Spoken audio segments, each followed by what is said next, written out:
So this week, we're continuing our series, Let Your Love Light Shine. I will also tell you my tech assistant also is not my graphics assistant. That's why the card looks so much better than it did last week when I just threw some words up there. So we're grateful for that. We'll be on part 2, which is called Free to Love. If you missed last week, just know that from now on out, every series, everything we do on Sundays will be on YouTube, on our UC Warner channel. So I encourage you to check it out, catch up. I also encourage you to just, if something kind of connects with you, just to remember that it's out there to check out later on if it's something that helps you out. So now, last week, we took a look at this idea of love and what Jesus tells us about love. And that he kind of indicates that we're meant to live a life that is centered on love. And the key thing we took away last week was that love is not just a feeling. It's not just an emotion. That true love needs to be backed up by action. That we saw that in order to love as Jesus teaches us to love, we need to change our worldview. Right? We need to frame our entire view of the world through a lens of love. So what that then means is that as we talk to people, as we interact with the people around us, we need to start taking action. We can't just feel bad for someone. We need to see what we can do. And we can't help everyone. Of course we can't help everyone. But you can help someone. So be willing to help that someone. Now, we learned all that from a conversation last week. We saw the conversation between Jesus and one of the religious leaders of that time. And we saw this from the book of Mark. And the thing we saw was that we know that this guy named Mark, he lived in the first century, and he was a contemporary friend of the Apostle Peter. And the neat thing is that Peter had actually gotten to see with his own eyes this conversation between Jesus and this religious leader. So Peter had recounted that story to Mark. Mark wrote it down, and that's why we get to have it today. Now, in that conversation, this religious leader asked Jesus a kind of interesting question. He asked Jesus, he said, we hear that God tells us to do a whole bunch of stuff. Well, of all that stuff that we're supposed to do, tell me what is the thing that is most important. And Jesus answered it. So just look again at what Jesus said. If my remote will work. There we go. So what Jesus said was, you must love the Lord your God with all your heart, all your soul, all your mind, and all your strength. But then he said, the second is equally important. Love your neighbor as yourself. No other commandment is greater than these. So Jesus had 2 key points here. That we are called to love God, but also we are each called to love our neighbor. And when Jesus tells us to love our neighbor, he tells us just how we are to love our neighbor. He tells us, love your neighbor as yourself. And that small phrase there, love your neighbor as yourself, is going to be our focus today. Because although it's a small phrase, that one phrase has a great deal of meaning. So what does it mean? What does Jesus mean when he says, love your neighbor as yourself? Well, I think we can be certain that when Jesus talks about loving our neighbor, he's talking about loving them in a healthy and meaningful way. He's not talking about some sort of fake or shallow love. He's calling us to really love those around us. So if I'm to love my neighbor as myself, and I'm supposed to love my neighbor in a healthy, meaningful, and real way, what do I have to do first? I've got to learn to love myself in a healthy, meaningful, and real way. Now, this idea of having love for self is a concept that can make some of us, honestly, a bit uncomfortable. It's an idea that can actually be difficult to embrace.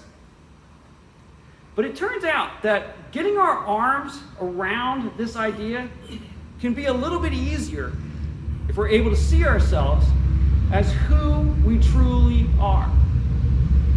And it turns out that the Apostle Paul gives us an answer to that question. Who are we truly? Because the Apostle Paul wrote a letter to the churches in Rome to try to help people see who they are. And in that letter, Paul wrote, "You have not received a spirit that makes you fearful slaves. Instead, you received God's Spirit when He adopted you as His own children. Now we call Him Abba. Now we call Him Father. For God's Spirit joins with our spirit to affirm that we are God's children. And since we are His children, we are His heirs. In fact, together with Christ, we are the heirs of God's glory." So we need to understand that you are a child of God. I am a child of God. Embrace this truth. You are the child of the King. The creator of the universe has adopted each one of you. He's adopted me. He's adopted all of you into His family. And He asked us to call Him Father. But in reality, on many days, it can be very hard to see ourselves that way. Because oftentimes, there's something in the way. There's something that blocks us from seeing ourselves that way. And oftentimes what that is the unresolved hurt, pain, and fear that we carry within ourselves. That can make it very difficult for us to see ourselves as a loved child of God. So if we're going to learn to love ourselves, we first need to see ourselves more as God sees us. We need to learn to love ourselves more like God loves us. So that means that we need to somehow get free of that hurt, pain, and fear that holds us down. We need to be free of the hurt, pain, and fear that enslave us. We need to get free of that dark voice in your head that keeps putting you down when you're sitting alone and it's quiet. You need to get rid of that voice in your head that makes you doubt yourself. We need to get free of those thoughts that make us slaves. They make us slaves to our unhealthy behaviors.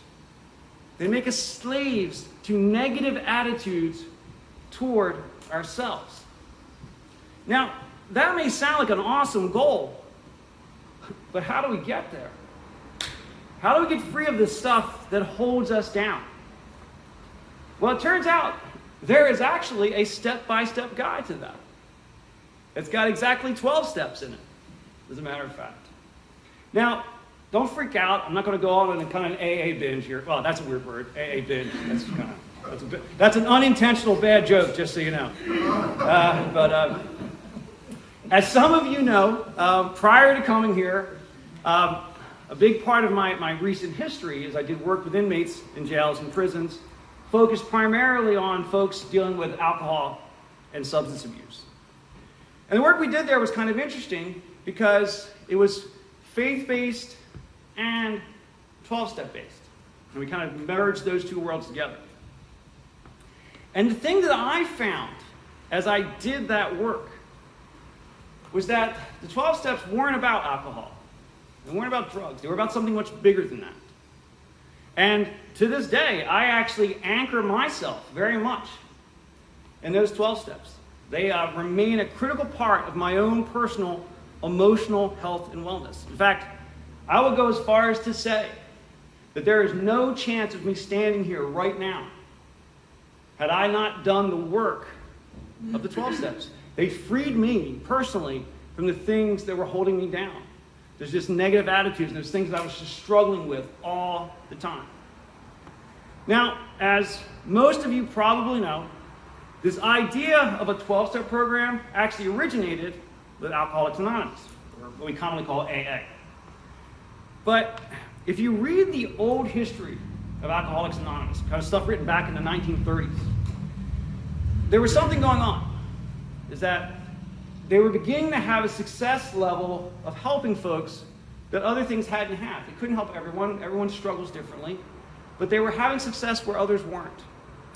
And as time went on, other organizations looked at what they were doing.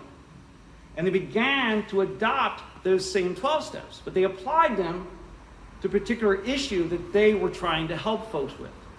And ultimately that led to a pretty large list of organizations that have incorporated this idea of the 12 steps.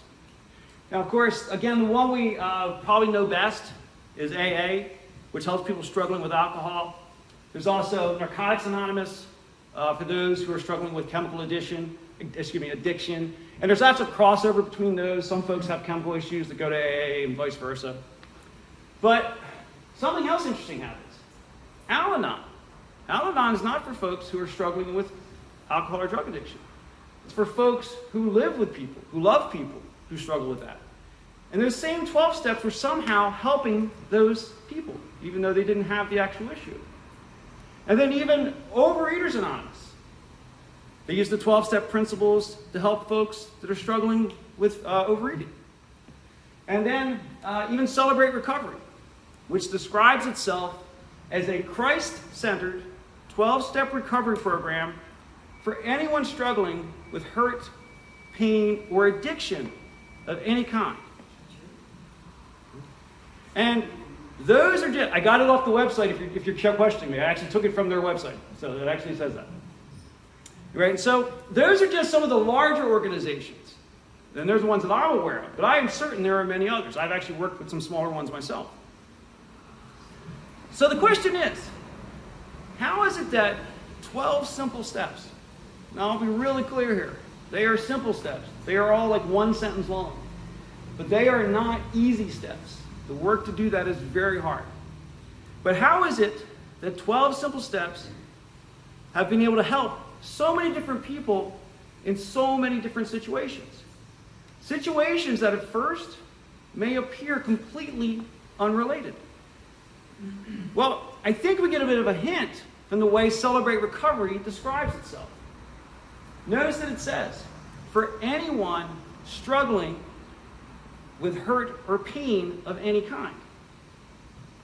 Now, the thing that's really important for us to remember is that the common thread in all of these things is that these 12 steps help us to become free of this hurt, pain, and fear that we carry within ourselves.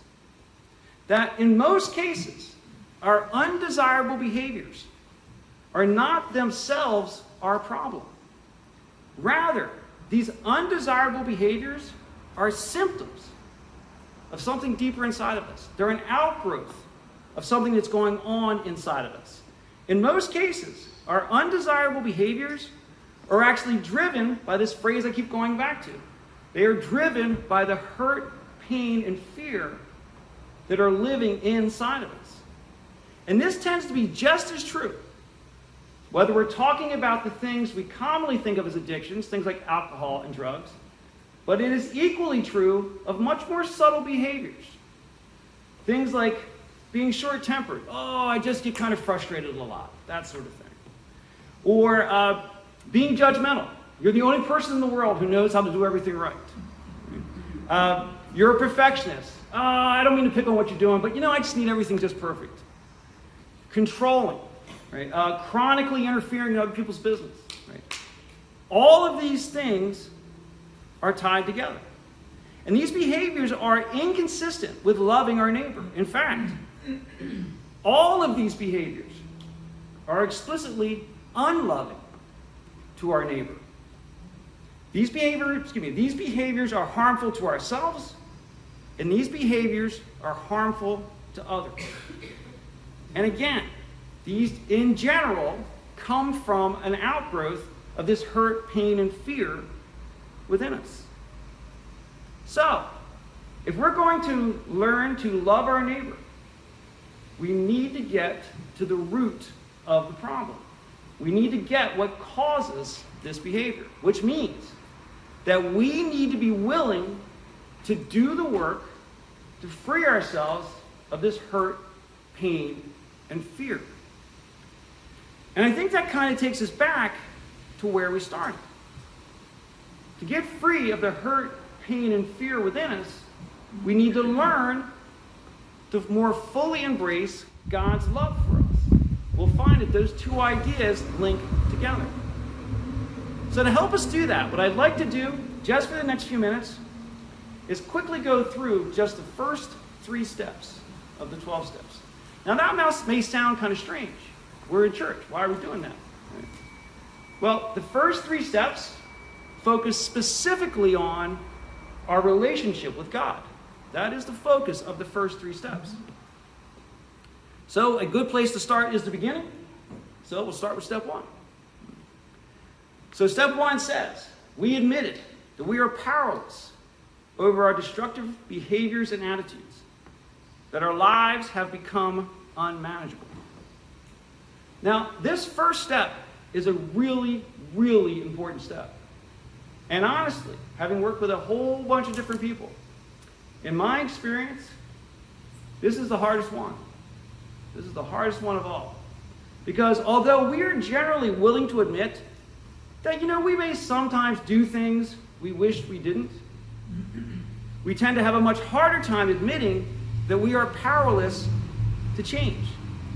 We have a hard time admitting that any part of our lives is now unmanageable.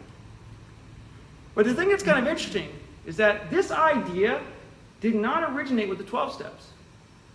This idea actually dates back much, much longer. In that same letter we looked at a few minutes ago from Paul, written almost 2,000 years ago, he actually writes the same thing, just using slightly different words. So in that same letter to the Roman churches, almost 2,000 years ago, Paul wrote, "For I have the desire to do what is good, but I cannot carry it out. For I do not do the good I want to do, but the evil I do not want to do, I just keep on doing." So what Paul is saying is the same thing that we saw in step 1. I want to do things that are good. I want to do things that are loving to my neighbor. But somehow, I just don't do those things. But then there are the bad things. Things that are harmful to others. Things that are unloving to my neighbor. Those are the things that I do. And I just keep on doing them. We do the things that we know are wrong and that we wish we didn't. And there are good things we wish we would do, but we don't do them. In other words, despite our desires, despite all of our efforts, our lives have proven that there are some things that we are powerless to make lasting changes to. And if I'm meant to love my neighbor, but instead I intend to repeatedly keep living my life in a way that is unloving towards my neighbor, then that means there is at least some aspect of my life that is unmanageable. So if we're to have any real hope of making lasting changes in our lives, we need to accept this truth. There are some areas of our life that need to be addressed if we're going to make lasting changes. And we can't make those changes entirely on our own. Now, this idea that we can't do it entirely on our own, don't let that get you down. That's not bad news. Accepting that truth is not a bad thing.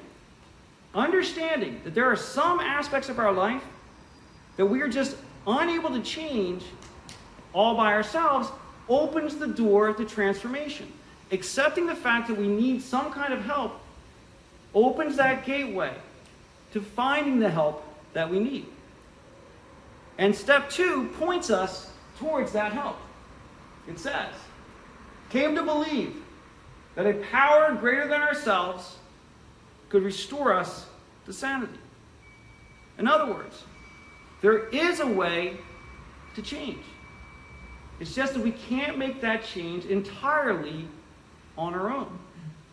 To make lasting change, we need to tap into a power that is greater than ourselves. And again, this is not a new idea. This idea, this principle, has stood the test of time.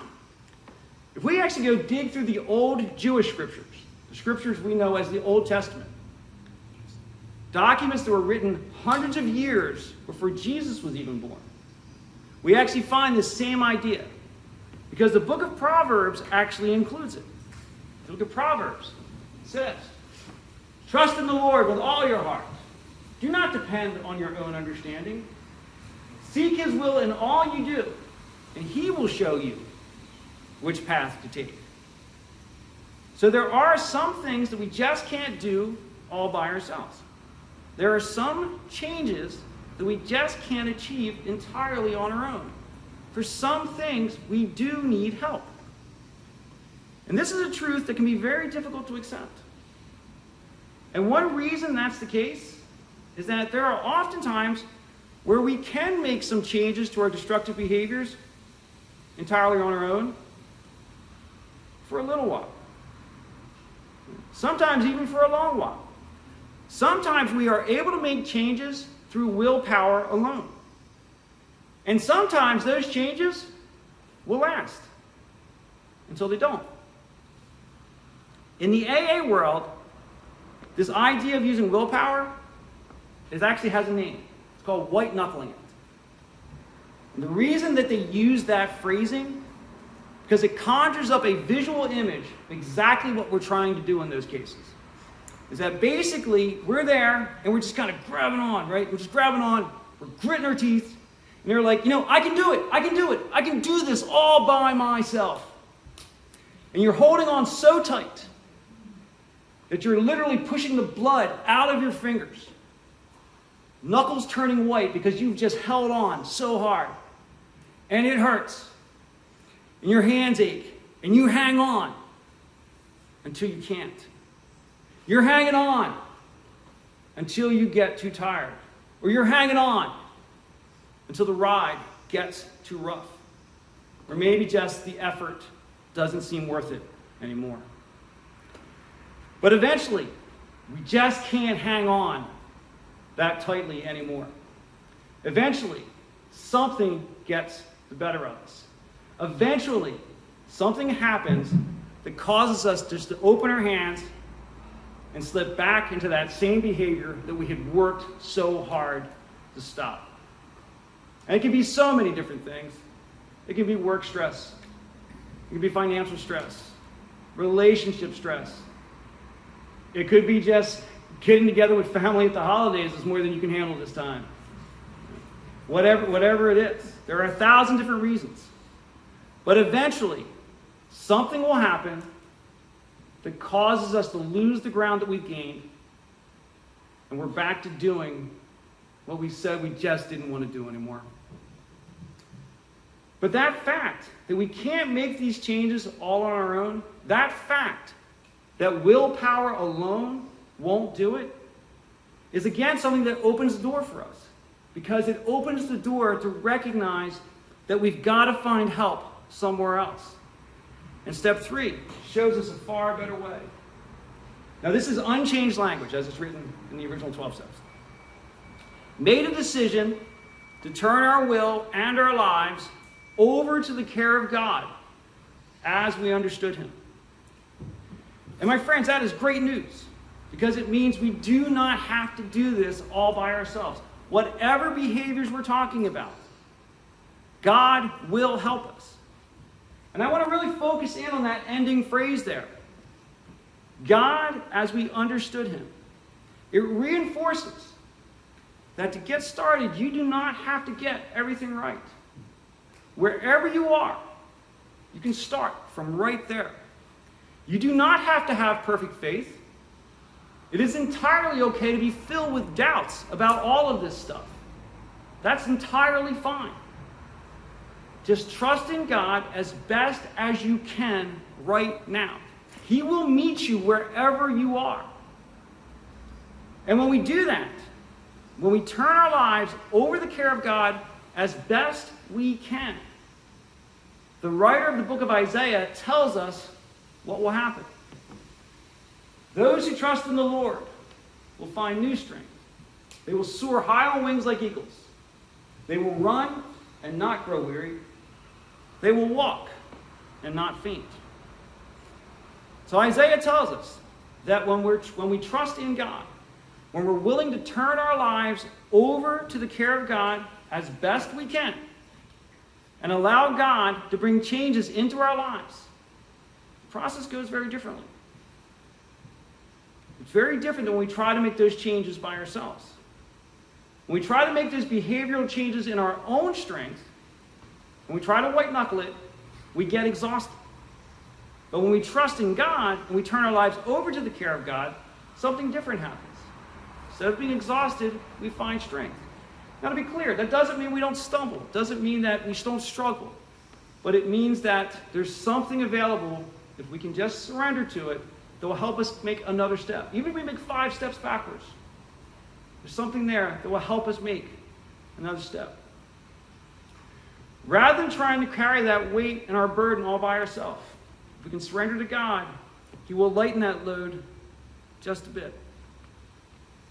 But now, something that's very important to understand, this process that the 12 steps lead us through is not a process of behavioral change. It's a process of healing. Healing is what we need if we're going to develop a more loving view of ourselves. Healing is what we need if we're going to learn to truly love those around us. Healing is what we need in order to become free of the behaviors that hurt the people around us.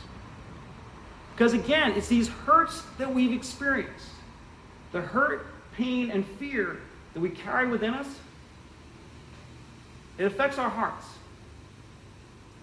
And living life with a damaged heart has consequences. Living life with a damaged heart impacts everything we do, everything we say. It affects everything we think about ourselves and about others. And actually, Jesus in a conversation talked about what the damage and the outcome of a broken heart or damaged heart is. Jesus said, "But the words you speak come from the heart. That's what defiles you." In other words, that hurt inside your heart is what causes you to do these negative things. For from the heart come evil thoughts, murder, adultery, all sexual immorality, theft, lying, slander. That's what defiles you. So Jesus makes this point pretty clearly. It's our own hurting heart that causes us to behave in unloving ways. Our own hurt, pain, and fear are what cause us to hurt the people around us. And if we do not face and address this hurt, pain, and fear, it makes our heart sick.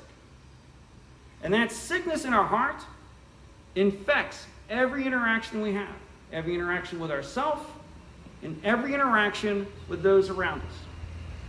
Now, someone far more clever than me said this really, really succinctly. Hurt people hurt people. In other words, people who are carrying hurt, pain, and fear in their own hearts inflict hurt, pain, and fear onto the hearts of others. So if we're going to love our neighbor, truly love our neighbor as ourselves, we need to be healed of that hurt, pain, and fear that lives inside of us. And my friends, everybody's got something, right? We are all carrying something. And we have something. We have something we have to get free of. And to get free of it really starts out with these 3 simple steps. Again, not easy steps, but 3 simple steps. Just start out by admitting that we are powerless over our attitudes and behaviors. These destructive things that we've been carrying, they stay with us. They just do. And we can't do it by ourselves, but believe that there is a power that is greater than ourselves, and it can help us to find sanity. And we find in step 3 that the way we find that sanity is to turn our will and our lives over to the care of God as we understand Him. And again, I'm just going to kind of drill in on that last statement again. As we understand Him.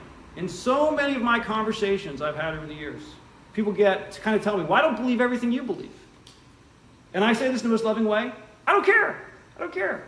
Okay? God just wants you to find it where you are. I mean, I don't today. I did that ad lib, maybe it wasn't a good idea. My point is that not that I don't care about them. You don't need to believe what I believe. You don't need to believe the exact same things I believe. God will meet you where you are. You can doubt all you need to. You can struggle all you need to. He will be there. Simply believe that, and it will make a tremendous difference. Oops. I hit my button too early. Sorry. I'm still reeling from kind of going off the cuff there, and everyone went silent. I thought it was going to be funny, so sorry. A friend of mine just the other day is like, don't do jokes in church, man. You'll get crickets. Don't do it. And he was right. So. But just kind of wrap it up. Right? These steps, as I said, they are simple steps. Again, they're all kind of one sentence long. But they're not easy. And it is a process. And understand that it's a process that takes time. And it's a process that requires help from other people as well. Right? We're not able to experience this deep emotional healing entirely on our own. We need to be willing to go out and get some help. So consider getting into a meeting. I believe the AA process, especially, but all the 12 steps work for whatever's hurting you. Download the AA app. It's free. You can find a meeting, a time, a location that's right for you. No one will know you. No one will out you. If if any of the other groups are appealing to you, Celebrate Recovery, whatever, just Google them. You can find a meeting. There'll be a meeting that will fit you, will fit your time. There's ones around.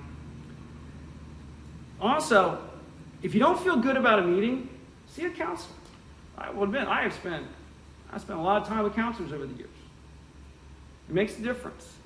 It makes a difference. Talking to someone who's right for you and being open and honest with them can make a huge difference. So be willing to do that. And if you just don't know what to do, you can talk with me.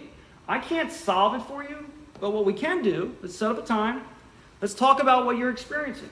And together we'll figure out the right path for you. What meeting's right for you, whether a counselor's a better choice for you. But the bottom line is that we need to do the work. Right? Whatever way we go about it, we need to do the work to become free. Because becoming free is worth it. Because love depends on it. And what is love worth? Well, to God, love is worth everything. The love of God was willing to send Jesus to die a very painful death. Death on a cross. So that we could better understand the love of God. And as Jesus faced that pain so we could know the love of God, it's worth it to face our own pain and do the work that we need to do to get free. Because if we do that, then we can more fully experience God's love for us, our love for ourselves, and we become more able to love those around us. Again, the steps are simple, but not easy. But the work is worth it. It's worth it to become free of that hurt, pain, and fear that's inside of you. And in becoming free of the hurt, pain, and fear within us, we become better able to experience every single aspect of love. Embrace the truth that you are a child of God. Do the work to get free of what enslaves you, and your entire life, our entire world, is different. But remember last week, I told you that there would be a test. Yeah, right, so be nice, right? So it's be nice, right? But what's... Out on the sign. I saw that, thank you very much. But I'm going to add to it today a little bit. I didn't clear this with the worship design team. I'm hoping they don't throw me out for this. We're going to add a third sign today that's a little bit harder, and I keep blowing it. So I'm going to check. Is it this? Okay. So we want to be nice, and we do it to yourself. Right? So basically, this is how Nicole taught me. This is the person, right? And you're acting on the person, right? So it's be nice to yourself. To yourself. Just be nice to yourself. Right? That's what I want you to focus on this week. Is that because what happens is, in my own experience, is that we can get so focused on the world outside of us that we forget to care for ourselves. So your prayer for your granddaughter's teacher was so apropos. We get lost in that, and if we're not caring for ourselves, we can't care for anybody. Right? So one more time, right? Be nice. You want to your no, just blow it. To yourself, sorry. To yourself. So one more time since I blew it that time. Okay, so be nice to yourself. So it's this way, to yourself. Okay. Pray with me. So Lord, we are grateful to be here again today, Lord. Lord, I am grateful for every experience that has led me to this moment, every mistake that you stepped in and carried me through in one form or another, every mistake that you had me walk out for a bit until you stepped in. But I am grateful for the transformation you've done in my life. Lord, I'm grateful for every person here. Lord, I pray that you move on each heart here, Lord, for each person to just be willing to grab onto you, Lord, as they deal with whatever enslaves them, whatever hurt is inside. Lord, I pray that they would just feel the power of your Spirit, give them strength to just grab on and take whatever the next step is for them, to become free of that, to embrace the fact, Lord, that you do give us strength, you give us hope, you give us power. And Lord, that each of us would surrender to you our hurt, pain, and fear, and recognize that we don't have to believe anything special to embrace your love. Just trust that you are there, Lord. Lord, so I pray that we would each go out today a little more energized, a little more lifted up, a little more introspective, and embrace the gift that you give us, Lord. I pray this in Jesus' name. Amen.